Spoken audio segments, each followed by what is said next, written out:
الحمد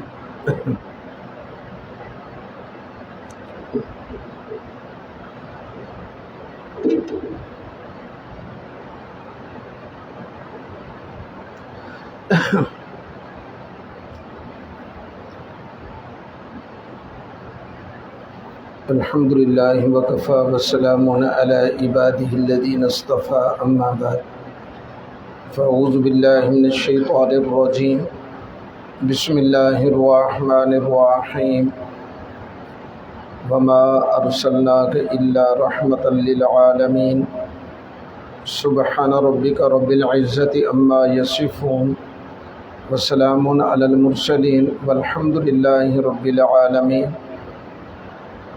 اللہم صلی علی سیدنا محمد وعلی آل سیدنا محمد وبارک وسلم۔ میرے محترم بھائیو، دوستو، بزرگوں، سفر کے مہینے کا آج آخری جمعہ ہے۔ آنے والا جمعۃ المبارک ربیع الاول کا پہلا جمعہ بنے گا۔ ربیع الاول کے مہینے کے بارے میں ہر مسلمان اتنی بات جانتا ہے کہ یہ اللہ کے پیارے حبیب صلی اللہ علیہ وسلم کی تشریف آوری کا مہینہ بھی ہے، اور اسی طرح آپ صلی اللہ علیہ وسلم کا دنیا سے پردہ فرمانے کا مہینہ بھی ہے۔ ربیع الاول میں یہ دونوں چیزیں ہیں۔ چنانچہ اسی مناسبت سے سرکار دو عالم صلی اللہ علیہ وسلم کی سیرت اور عظمت اور شان، آپ کے مختلف گوشہ زندگی سے تعلق رکھنے والے مضامین حضرات علماء کرام اور خطبہ حضرات بیان کرتے آ رہے ہیں، بیان کرتے رہیں گے تا قیامت یہ سلسلہ چلتا رہے گا۔ بقول حضرت مولانا علامہ وسعید صاحب دامت برکاتہم العالیہ کے، جو عالمی مجلس تحفظ ختم نبوت کے روح رواں ہیں اور عظیم الحمدللہ لیڈر ہیں، واجد میں آ کر، محبت میں آ کر ایک بات ارشاد فرمائی، اور حضرت کی کتاب کے اندر وہ بات چھپ بھی چکی ہے۔ فرماتے ہیں کہ اگر ساری دنیا کے پانی اکٹھے کر لیے جائیں نا، صرف یہ ٹیوبویل وغیرہ نہیں، نہریں نہیں، بلکہ دریا، سمندر وغیرہ، 71% ویسے بھی پانی ہے، 29% خشکی ہے جس پر یہ کرۂ ارض آباد ہے۔ چنانچہ ساری دنیا کا پانی سیاہی بن جائے اور ساری دنیا کے درخت، صرف ماموکانن کے نہیں، فیصل آباد کے نہیں، پاکستان کے نہیں، افریقہ تو جنگلات اور درختوں کے اعتبار سے پوری دنیا میں مشہور ہے، اور ساری دنیا کے درختوں کو کاٹ کر سیاہی بنا دیا جائے، اور اسی طرح سارے فرشتے جمع ہو جائیں، سارے جنات جمع ہو جائیں، اور سارے انسان جمع ہو جائیں، اور یہ اللہ کے محبوب صلی اللہ علیہ وسلم کی عظمت کو، سیرت کو لکھنا شروع کر دیں، فرمایا سیاہی ختم ہو جائے گی، کلمے گھس جائیں گے، لکھنے والوں کے ہاتھ تھک جائیں گے، اللہ کے محبوب صلی اللہ علیہ وسلم کی عظمت اور سیرت کا ایک باب بھی مکمل نہیں ہو سکے گا۔ اور یہ سلسلہ چلتا آ رہا ہے میرے بھائیوں۔ تو اس لیے اسی مناسبت سے ہم آج سے انشاءاللہ اللہ کے محبوب صلی اللہ علیہ وسلم کی سیرت اور عظمت سے آغاز کر رہے ہیں، اور یہ ربیع الاول کا کم از کم یہ پورا مہینہ تو سلسلہ چلتا رہے گا انشاءاللہ۔ اور آج جس چیز کا انتخاب کیا ہے، قرآن کریم کی معروف آیت مبارکہ ہے، تقریباً اکثر مسلمانوں کو یہ آیت مبارکہ زبانی یاد ہے۔ اللہ تعالیٰ اپنے محبوب صلی اللہ علیہ وسلم کو ارشاد فرماتے ہیں، وما ارسلناک الا رحمۃ للعالمین، کہ ہم نے آپ کو رحمت للعالمین ہی بنا کر بھیجا ہے۔ میرے آقا رحمت للعالمین ہیں۔ چنانچہ یاد رکھیں، اللہ جل شانہ نے ہمیں بہت زیادہ نعمتیں عطا فرمائی ہیں، دنیاوی نعمتیں اور دینی نعمتیں۔ اور دینی نعمتوں میں سے یاد رکھیں دو بڑی نعمتیں ہیں۔ نمبر 1، سب سے بڑی نعمت یاد رکھیں، یہ دین اسلام ہے۔ اللہ تعالیٰ کی بہت بڑی یہ نعمت ہے نا دین اسلام، کہ ہم نے کلمہ پڑھا، اسلام کو قبول کیا، ایمان لے آئے، یہ اللہ کی بہت بڑی نعمت ہے۔ چنانچہ سرکار دو عالم صلی اللہ علیہ وسلم نے ارشاد فرمایا، الاسلام یہدم ما کان قبلہ، اسلام قبول کر لینے کے بعد پچھلے جتنے گناہ تھے اللہ تعالیٰ اسلام کی برکت سے وہ سارے معاف فرما دیتے ہیں، ختم کر دیتے ہیں۔ چنانچہ اسلام ہی تو ہے، کلمہ ہی تو ہے، ایمان ہی تو ہے کہ جتنا مسلمان گیا گزرا ہو، کمزور ہو، گناہ گار ہو، بالآخر یاد رکھیں کہ سزا بھگتنے کے بعد جہنم میں جائے گا۔ کافروں کا جانا وہ تو ہمیشہ کے لیے ہوگا، مسلمان کا جانا ایسے ہوگا جیسے تھوڑی دیر کے لیے سنارا سونے کو بھٹی میں ڈالتا ہے اور آگ کے اندر ذرا اس کو صاف کرتا ہے، پھر نکال ہی لیتا ہے نا، ہمیشہ آگ میں تو نہیں رہتا۔ مسلمان جہنم میں جائے گا اسی طرح، اور بالآخر وہاں سے نکلے گا نا اور جنت کے اندر آئے گا نا۔ بلکہ ایک حدیث مبارکہ تھوڑے دن پہلے بھی عرض کی ہے، ہمارے حضرت جی دامت برکاتہم العالیہ نے اس حدیث مبارکہ کو نقل کیا ہے سورۃ الحجرات کی تفسیر میں۔ اللہ تعالیٰ فرشتوں کو فرمائیں گے کہ میرے بندوں کا آپس کا معاملہ ہے نا، جن کو حقوق العباد کہا جاتا ہے، ان کے ذرا آپس کے اندر یہ حساب وغیرہ کرو، میرا معاملہ ابھی رہنے دو، حق اللہ۔ چنانچہ کسی نے کسی کے ساتھ زیادتی کی، حق دبایا، اب وہ حساب کتاب ہوگا۔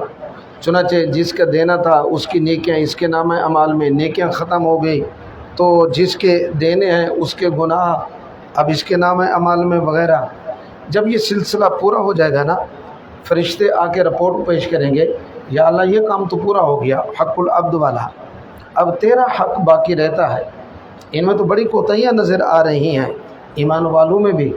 اللہ تعالیٰ فرمائیں گے بالآخر ہیں تو میرے نام لیوانا، ایمان کو قبول کیا تھا، میرے محبوب صلی اللہ علیہ وسلم پر کلمہ پڑھا تھا، میں اپنے محبوب کے صدقے ان کو معاف کرتا ہوں، جنت میں بھیج دو۔ ایسے موقع پر کافر کہیں گے ربما یود الذین کفروا لو کانوا مسلمین، کاش کہ ہم بھی ایمان کو قبول کر لیتے، آج ہماری بھی عذاب جہنم سے جان چھوٹ جاتی نا۔ تو ایمان اللہ کی بہت بڑی نعمت ہے۔ چنانچہ ایمان کے بعد اللہ تعالیٰ کی نعمتوں میں سے یاد رکھیں، بے شمار نعمتیں، ان تعدوا نعمت اللہ لا تحصوها، میرے بھائی کروڑوں نہیں، اربوں خربوں اللہ نے ہمیں نعمتیں عطا فرمائی ہیں۔ ان میں سے دوسری بڑی نعمت اللہ کے محبوب صلی اللہ علیہ وسلم کی ذات مبارکہ ہے۔ میرے آقا خود فرماتے ہیں انا رحمت مہدات، میں ایک رحمت ہوں، اللہ تعالیٰ نے مجھے اپنی امت کے لیے ہدیہ عطا فرمایا ہے۔ میرے آقا ہدیہ ہیں ہمارے لیے، نعمت عظمیٰ ہیں۔ اللہ تعالیٰ نے ہمیں بے شمار نعمتیں عطا فرمائی ہیں۔ کسی نعمت کے وقت اللہ نے یہ انداز اختیار نہیں کیا کہ میرے بندو کہ میں نے تمہیں انسان بنایا، اشرف المخلوقات، میرا تمہارے اوپر یہ احسان ہے، اور میں نے تمہیں کتنی قیمتی اعضاء عطا کیے، دیکھنے کے لیے آنکھ عطا فرمائی، اور اسی طرح سننے کے لیے کان ہے، بولنے کے لیے زبان ہے، میرا یہ تمہارے اوپر احسان ہے، کھانے والی، پینے والی، پہننے والی، الغرض ساری نعمتیں عطا فرمائی اپنے فضل و کرم سے۔ کسی نعمت کے بارے میں یہ نہیں فرمایا کہ میں نے اللہ نے تمہارے اوپر احسان کیا۔ ایک نعمت ایسی ہے کہ نعمت دینے والے کو بھی کہنا پڑا اس نعمت کی عظمت کی وجہ سے، وہ کیا؟ لقد من اللہ علی المؤمنین اذ بعث فیہم رسولا، اے میرے بندو میں نے تمہارے اوپر احسان عظیم کیا ہے، اپنے محبوب صلی اللہ علیہ وسلم کو تمہاری طرف مبعوث کیا ہے، بھیجا ہے۔ اس کو اللہ نے احسان کے ساتھ ذکر کیا ہے، بھئی کسی اور نعمت کے بارے میں تو نہیں فرمایا نا کہ میں اللہ نے تمہارے اوپر احسان کیا۔ اس سے اندازہ کریں کہ میرے آقا کی ذات مبارکہ ہمارے لیے کتنی بڑی نعمت عظمیٰ ہے۔ انا رحمت مہدات، سرکار دو عالم صلی اللہ علیہ وسلم کی اللہ جل شانہ نے میرے آقا کی طبیعت کے اندر، میرے آقا کی فطرت کے اندر اپنی امت کی محبت کو اللہ نے پیوست اور پکا کر دیا دل کے اندر۔ کبھی دیکھا ہو نا، بچے کی محبت اللہ تعالیٰ عورت کے دل میں زیادہ ڈالتے ہیں بنسبت مرد کے، حتیٰ کہ اگر کوئی بچہ رو رہا ہو نا، مرد بھی بیٹھے ہوں، عورتیں بھی بیٹھی ہوں، تو عورت ذرا جلدی بچے کی طرف جائے گی اور بچے کو اٹھائے گی کہ بیٹا کیا بات ہے، حالانکہ اجنبی بچہ ہے، بیٹا کیا بات ہے، کیا تکلیف ہے۔ تو عورت کے دل میں اللہ رب العزت نے بچے کی محبت فطرتی طور پر زیادہ رکھ دی ہے۔ اس لیے اللہ جل شانہ یہ شریعت کا حسن ہے کہ بچوں کی پرورش کے بارے میں، کفالت کے بارے میں مین کردار شریعت مقدسہ نے عورت کا بنایا ہے۔ اس کے دل میں محبت بھی زیادہ رکھی، اسی مثال کو سامنے رکھتے ہوئے اللہ تعالیٰ نے اپنے محبوب صلی اللہ علیہ وسلم کے دل میں، اپنے محبوب صلی اللہ علیہ وسلم کی طبیعت مبارکہ میں اپنی محبت کو بہت زیادہ رکھ دیا ہے، اور اپنی امت کی محبت اتنی زیادہ کہ ان کی تکلیف کو میرے آقا اپنی تکلیف ہی سمجھتے ہیں، ان کی خوشی کو اپنی خوشی، ان کی پریشانی کو اپنی پریشانی۔ قرآن کریم میں بھی اللہ نے اس بات کو ذکر کیا، کیسے فرمایا؟ عزیز علیہ ما عنتم حریص علیکم بالمؤمنین رؤوف الرحیم۔ میرے محبوب صلی اللہ علیہ وسلم تمہارے پاس تشریف لے آئے، فرمایا جس بات سے تمہیں تکلیف ہوتی ہے وہ بات میرے محبوب پر بھی ناگوار گزرتی ہے۔ تمہاری تکلیف کو اپنی تکلیف سمجھتے ہیں، تمہیں خیر پہنچے، بھلائی پہنچے، فائدہ پہنچے، میرے محبوب صلی اللہ علیہ وسلم کی دل کی خیر یہ ہوتی ہے۔ اور میرے محبوب مومنوں کے بارے میں، اپنی امت کے بارے میں فرمایا رؤوف بھی ہیں، رحیم بھی ہیں، اپنی امت کے بارے میں بہت زیادہ شفقت ہے اور بہت زیادہ پیار ہے، اور اپنی امت کے بارے میں بہت زیادہ رحم دل ہیں۔ اللہ جل شانہ نے یہ چیز اپنے محبوب صلی اللہ علیہ وسلم کو عطا فرمائی ہے۔ کبھی آپ نے غور کر کے دیکھا ہو، سمجھانے کے لیے مثال، کہ بیٹے کے ساتھ، اولاد کے ساتھ بندے کو کتنی محبت ہوتی ہے۔ بیٹا آپ جا رہے ہیں، آپ اس طرح کرنا، یہ راستہ لینا، اس طرح کرنا ہے، وہاں جا کر اس طرح کرنا ہے، بیٹا اس بندے کا خیال رکھنا، وہ ہمارا کوئی خیر خواہ نہیں ہے۔ یعنی چھوٹی چھوٹی باتوں کی صاف ظاہر کہ والدین اپنی اولاد کی رہنمائی کرتے ہیں۔ کیوں کرتے ہیں؟ محبت ہے نا۔ اب ذرا آئیں، سرکار دو عالم صلی اللہ علیہ وسلم کو اپنی امت سے محبت کتنی زیادہ ہے، اس کا اندازہ ایک دو میں روایتیں عرض کرتا ہوں۔ سرکار دو عالم صلی اللہ علیہ وسلم نے ارشاد فرمایا کہ رات کو سوتے وقت چراغ بجھا دیا کرو، کیونکہ یہ چھوٹے چھوٹے چوہے ہوتے ہیں، گھوم پھر رہے ہوتے ہیں، اگر چراغ جل رہا ہو اور چوہا اس کے ساتھ ٹچ کرے، چراغ گرے اور کہیں گھر کو آگ لگ جائے، گھر کے چراغ سے وہ بات نہ بن جائے۔ اب یہ محبت اور پیار نہیں تو اور کیا چیز ہے؟ اب ان کے سوتے وقت چراغ بجھا دیا کرو۔ سرکار دو عالم صلی اللہ علیہ وسلم نے یہاں تک فرمایا کہ جوتا پہننے کی ترتیب میں اس طرح نہ کیا کرو کہ ایک پاؤں میں جوتا ہو اور ایک پاؤں جوتے کے بغیر ہو، آدمی ان بیلنس ہو جاتا ہے، گرنے کا خطرہ ہے، تکلیف پہنچنے کا خطرہ ہے۔ سرکار دو عالم صلی اللہ علیہ وسلم نے یہاں تک فرمایا کہ سونے کی ترتیب کے اندر اس طرح نہ کیا کرو کہ آدھا جسم دھوپ پہ اور آدھا سائے کے نیچے، اس سے بھی آدمی کے بیمار ہونے کا اندیشہ ہوتا ہے۔ میرے آقا نے فرمایا ایسے مکان کی چھت پر نہ سویا کرو جس کے ارد گرد منڈیر دیوار نہ ہو۔ بعض دفعہ آدمی رات کو اٹھتا ہے اور وہ نہ بیدار، نہ نیند کی پوری کیفیت، تو آدمی گر پڑتا ہے، نقصان پہنچنے کا خطرہ ہے نا۔ سرکار دو عالم صلی اللہ علیہ وسلم نے فرمایا کہ رات کو سوتے وقت فرمایا کہ اپنے بستر کو صاف کر لیا کرو اور پھر اس کے بعد دعا پڑھ کے سویا کرو۔ میرے آقا نے اس بات کی تعلیم دیا ہے۔ ہمارے حضرت جی نے ایک واقعہ نقل کیا ہے، فرماتے ہیں کہ دعا پڑھنے کے اور بستر کو صاف کرنے کے کتنے فوائد ہیں کہ نوجوان جوڑا تھا، نئی نئی شادی ہوئی تھی، تھوڑا عرصہ گزرا تھا، پہلے اوپر سوئے ہوئے تھے چھت پہ، اب بارش وغیرہ تو پھر نیچے آئے، تو نیچے آ کر جیسے وہ اپنا بیڈ وغیرہ کوئی کمبل وغیرہ پڑا تھا تو لائٹ نہیں جلی اور عورت بھی آ کے سو گئی۔ اب سو گئی تو تھوڑی دیر کے بعد دیکھا کہ پاؤں میں کوئی چیز نہ کاٹی کر رہی ہو، اور کاٹی جب اثر دیکھا زیادہ شدید تکلیف ہے، فوری اٹھی اور آ کر لائٹ کو آن کیا نا اور کمبل ہٹایا تو نیچے سانپ نکلا۔ اب سانپ ڈس چکا تھا، زہریلا، زہر نے اثر کیا، بالآخر وہ خاتون موت کے منہ چلی گئی۔ میرے آقا کتنی رہنمائی کر رہے ہیں، فرما رہے ہیں کہ جب سونے لگے نا تو بستر کو ذرا صاف کر لیا کرو۔ ہم بھی سستی کرتے ہیں، جیسے پڑھو جا کر سو گئے، بھی کوئی موذی چیز پہنچی ہو۔ تو میرے عرض کرنے کا مقصد یہ ہے کہ یہ بات اچھی طرح ہمیں سمجھ آ گئی کہ سرکار دو عالم صلی اللہ علیہ وسلم کے دل میں جیسے عورت کے دل میں اللہ تعالیٰ نے بچے کی محبت رکھ دیا ہے، فطرتی طور پر اللہ تعالیٰ نے اپنے محبوب صلی اللہ علیہ وسلم کے دل اور طبیعت میں اپنی امت کی محبت کو رکھ دیا ہے۔ اب میں اس کے اوپر سرکار دو عالم صلی اللہ علیہ وسلم کو اللہ جل شانہ نے وما ارسلناک الا رحمۃ للعالمین، اس کا ترجمہ کیا ہے؟ کہ رحمت للعالمین بنا کر بھیجا ہے، لیکن گرامر کے اعتبار سے ہم اس کو حصر کہتے ہیں علماء کی اصطلاح میں۔ اردو ترجمہ میں حصر والی بات آپ کو نہ سمجھ آئے، اب اردو ترجمہ یوں اس کا کریں، وما ارسلناک الا رحمت للعالمین، اے میرے محبوب صلی اللہ علیہ وسلم آپ کی ذات مبارکہ کو ہی ہم نے رحمت بنا کر بھیجا ہے سارے جہان والوں کے لیے، کسی اور کو یہ چیز نہیں عطا کی۔ ایاک نعبد و ایاک نستعین، تیری ہی عبادت کرتے ہیں، تجھی سے مدد مانگتے ہیں، تیرے سوا کسی اور سے نہیں۔ الا بذکر اللہ تطمئن القلوب، قلوب کا اطمینان اللہ تیرے ذکر میں ہے، تیرے ذکر کے علاوہ دلوں کا اطمینان نہیں ہے۔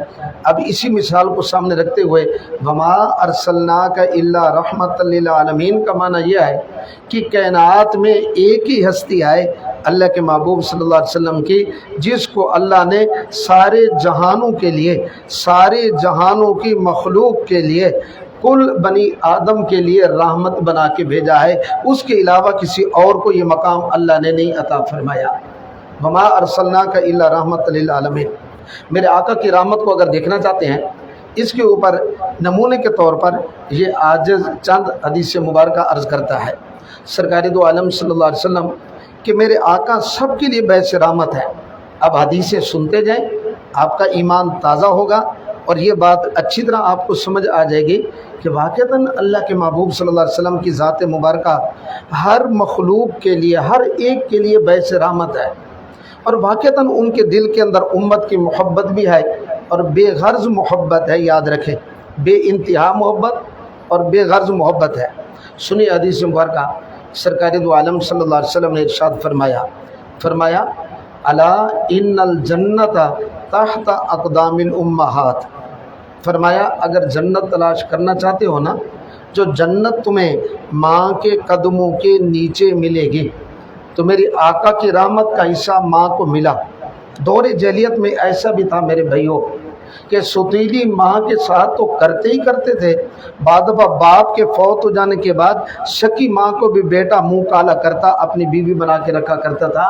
میرے آقا نے دور جاہلیت کی ہر چیز کو ختم کیا، فرمایا الا ان الجنت تحت اقدام الامہات، اللہ نے جنت تمہاری ماں کی قدموں کے نیچے رکھ دی ہے۔ جنت تلاش کرنا چاہتے ہو، ہر آدمی جنت کا طالب ہے۔ گھر میں ماں ناراض ہے، باہر دعائیں کرواتا پھر رہا ہے، وہ دعائیں کہاں اثر کریں گی؟ جنت کو تو اپنے اختیار سے تو نے ٹھکرا دیا ہے۔ اور باپ کو رحمت سے حصہ کیسے ملا؟ میرے آقا نے فرمایا رضا الرب فی رضا الوالد و سخط الرب فی سخط الوالد، فرمایا سن لو، باپ اللہ کی طرف سے اتنی بڑی نعمت ہے، اگر تمہارے اوپر باپ راضی ہے تو یوں سمجھو اللہ بھی راضی ہے، اگر باپ ناراض ہے تو اللہ بھی ناراض ہے۔ اللہ کی رضامندی اور اللہ کی ناراضگی کو دیکھنے کے لیے باپ جس پہ راضی ہے تو یقین کر لو کہ اللہ بھی اس بندے پہ راضی ہے، اگر باپ ناراض ہے تو یقین کر لو کہ اللہ بھی اس بندے کے اوپر ناراض ہے۔ کتنا بڑا باپ کا مقام! پھر دونوں کو میرے آقا نے جمع کیا۔ میرے آقا کی رحمت، ماں کو ملا رحمت سے حصہ، ماں کو کہاں سے لے کر کہاں تک پہنچایا، باپ کو ملا تو اللہ کی رضامندی میں اس کو ساتھ شامل کر لیا، اب دونوں کو اکٹھے مل رہا ہے، ماں اور باپ دونوں کو اکٹھے۔ میرے آقا نے کیا فرمایا؟ سرکار دو عالم صلی اللہ علیہ وسلم نے فرمایا، حضرت ابو ہریرہ رضی اللہ تعالی عنہ نقل کرتے ہیں، فرمایا کہ ابو ہریرہ کہ گھر میں والدین کے چہرے کے اوپر جب اولاد کی نگاہ پڑتی ہے نا محبت کی، اللہ ہر نگاہ کے اوپر ایک مقبول حج کرنے کا اجر و ثواب عطا فرماتے ہیں۔ حضرت ابو ہریرہ نے کہا یا رسول اللہ صلی اللہ علیہ وسلم، گھر کے اندر تو بارہا نظر پڑتی ہے۔ میرے آقا نے فرمایا اللہ کی رحمت بڑی وسیع ہے، جتنی محبت کی نگاہیں اولاد کی والدین کے چہرے پر پڑیں گی، اللہ اتنے ہی مقبول حج کرنے کا اجر و ثواب عطا فرمائیں گے۔ ایک حدیث پاک کے اندر یہ بات فرمایا دونوں جنت کے دروازے ہیں، والدین دونوں کو جنت کا دروازہ، اگر کسی مکان میں محل میں داخل ہونا ہے دروازے کے ذریعے تو داخل ہونا ہے۔ اب جنت میں داخل ہونے کے لیے دروازہ اللہ نے والد اور والدہ کو بنایا ہے، ان کو راضی اور خوش کریں گے تو دخول جنت آسان ہو جائے گی۔ چنانچہ اگر یہ ناراض ہوئے تو بوڑھی ماں ناراض ہے حضرت کرما کی زبان کے اوپر بھی کلمہ جاری نہیں ہو رہا، میرے آقا کو دیکھنے والے، میرے آقا کا مبارک زمانہ پانے والے، تو ہم کیا چیز ہیں؟ تو رحمت کا حصہ ماں کو ملا، باپ کو ملا، دونوں کو ملا۔ آئیے سرکار دو عالم صلی اللہ علیہ وسلم نے ایک مرتبہ، میرے آقا سفر کر رہے ہیں اور جہاد سے واپسی ہے، سرکار دو عالم صلی اللہ علیہ وسلم نے رات کو چلتے رہے، اب تھوڑی دیر کے لیے ذرا قافلے والے آرام کر لیں۔ اب آرام کرنے کے لیے کون آدمی جاگے گا اور صبح میں نماز کے لیے اٹھائے گا؟ چنانچہ اس مقصد کے لیے حضرت بلال حبشی رضی اللہ تعالی عنہ نے عرض کیا، یا رسول اللہ صلی اللہ علیہ وسلم، میں حاضر ہوں اور میں صبح کو اٹھا دوں گا۔ باقی سارے سو گئے، میرے آقا بھی سو گئے، اور حضرت بلال حبشی نے وہ اونٹ کا کجاوا وغیرہ اس کی ٹیک لگائی، تو بیٹھے بیٹھے ان کو بھی نیند آ گئی، حتیٰ کہ صبح نماز کا وقت گزر گیا، سورج طلوع ہو گیا، سورج کی کرنوں نے میرے آقا کا بوسہ لیا چہرے مبارک اور پڑی، میرے آقا کی آنکھ کھلی، اور سرکار دو عالم صلی اللہ علیہ وسلم نے حضرت بلال کو اٹھایا۔ بلال، آپ نے تو ہمیں اٹھانا تھا۔ حضرت بلال کہنے لگے، یا رسول اللہ صلی اللہ علیہ وسلم، جس ذات نے آپ کو بھی سلا دیا مجھے بھی سلا دیا۔ اب میرے آقا سوئے رہے، صحابہ سو رہے، نماز فجر قضا ہو گئی ہے۔ بظاہر تو یہ سمجھ آتا ہے میں اور آپ سوئیں یہ غلطی ہے، لیکن میرے آقا کا سو جانا، نماز کا قضا ہو جانا، یہ بھی امت کے لیے باعث رحمت ہے کہ 20 مسئلے اللہ نے اس میں حل کروا دیے۔ وہ کیسے؟ وہ اس طرح ہے کہ پھر میرے آقا نے فرمایا، اس وادی کو چھوڑو، ہماری نماز یہاں قضا ہوئی ہے، یہ ذرا کوئی اچھا فعل نہیں ہے، چلو آگے چلتے ہیں۔ اگلی وادی میں پھر سب حضرات نے وضو کیا، اب نماز قضا پڑھ رہے ہیں نا، میرے آقا نے فرمایا کہ اذان بھی پڑھو، اذان بھی پڑھی گئی، اور فجر کی 2 سنتیں بھی پڑھی گئی ہیں۔ زوال سے پہلے یہ کام ہو رہا ہے میرے بھائی، سورج طلوع ہونے کے تھوڑی دیر بعد کا واقعہ ہے، اور پھر اس کے بعد میرے آقا نے فجر کی 2 رکعات فجر کی نماز باجماعت پڑھی، اس میں تکبیر بھی پڑھی گئی ہے۔ اب دیکھیں نا امت کے کتنے مسائل اس میں حل ہو گئے۔ اگر اجتماعی طور پر سب کی نماز قضا ہو جائے، اس کے لیے یہ طریقہ پھر اختیار کرنا چاہیے۔ تو میرے بھائیوں، میرے آقا کا بھول جانا بھی امت کے لیے باعث رحمت ہے۔ بھول جانا، میرے آقا نے ایک موقع پر نماز پڑھی اور 4 رکعت والی نماز 2 رکعت پڑھا دی۔ جب 2 رکعت پڑھی تو سرکار دو عالم صلی اللہ علیہ وسلم نے سلام پھیرا، تو صحابہ ذرا حیران تھے، یہ 4 رکعت ظہر یا عصر کی نماز تھی، آج میرے آقا نے 2 رکعت پڑھی ہے۔ تو پہلے خاموش رہے، پھر بالآخر ایک صحابی نے عرض کیا، یا رسول اللہ صلی اللہ علیہ وسلم، اقصرت الصلاۃ ام نسیتا، کیا نماز کم ہو گئی ہے؟ 4 رکعت کی بجائے 2 رکعت کا، چونکہ احکامات جو اتر رہے تھے، 2 رکعت کا حکم آ گیا ہے، یا آپ سے بھول ہو گئی ہے؟ میرے آقا نے فرمایا، نماز کم نہیں ہوئی اور مجھ سے بھول ہو گئی ہے۔ اچھا، میں نے کتنی پڑھی؟ 2 رکعت پڑھی۔ تو پھر میرے آقا نے 2 رکعت اور بھی پڑھی۔ اس وقت بات چیت کرنے کے ابھی تک احکامات کا سلسلہ چل رہا تھا، اخیر کے اندر سجدہ صاحب بھی کیا۔